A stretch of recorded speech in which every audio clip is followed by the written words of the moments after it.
ഇസ്രായേലിലെ ടെൽ അവീവിൽ നിന്നും ഞങ്ങളുടെ പ്രതിനിധി ആർ രാധാകൃഷ്ണനാണ് വിശദമായ വിവരങ്ങൾ നൽകിയത്. അതിനിടെ ഗാസയിലും ലെബനനിലും ആക്രമണം കടുപ്പിച്ചിരിക്കുകയാണ് ഇസ്രായേൽ. ഗാസയിലെ പള്ളിയിലും സ്കൂളിലും ഇസ്രായേൽ നടത്തിയ വ്യോമാക്രമണത്തിൽ 26 പേരാണ് കൊല്ലപ്പെട്ടത്. ലെബനനിലെ ബെയ്റൂത്തിൽ നടത്തിയ ആക്രമണത്തിൽ 23 പേരും കൊല്ലപ്പെട്ടതായി ആരോഗ്യ മന്ത്രാലയം സ്ഥിരീകരിക്കുന്നു.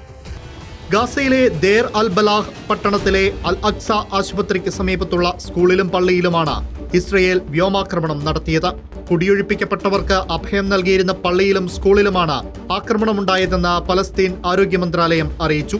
ആക്രമണത്തിൽ കുട്ടികളടക്കം 26 പേർ കൊല്ലപ്പെട്ടതായും 100ഓളം പേർക്ക് പരിക്കേറ്റെന്നും ആരോഗ്യ മന്ത്രാലയം വ്യക്തമാക്കി. അതേസമയം മേഖല കേന്ദ്രീകരിച്ച് പ്രവർത്തിക്കുന്ന ഹമാസ് ഭീകരർക്ക് നേരെയാണ് ആക്രമണം നടത്തിയതെന്നാണ് ഇസ്രയേൽ സൈന്യത്തിന്റെ പ്രതികരണം. ഇസ്രയേൽ ആക്രമണം ശക്തമാക്കിയതോടെ ലബനനിലെ ആശുപത്രികൾ അടച്ചുപൂട്ടുന്നുവെന്ന റിപ്പോർട്ടുകൾ പുറത്തു വന്നിട്ടുണ്ട്. തെക്കൻ ലബനനിലെ ഒരു ആശുപത്രിക്ക് നേരെ ഇസ്രയേൽ നടത്തിയ വ്യോമാക്രമണത്തിൽ 7 ജീവനക്കാർ കൊല്ലപ്പെട്ടു.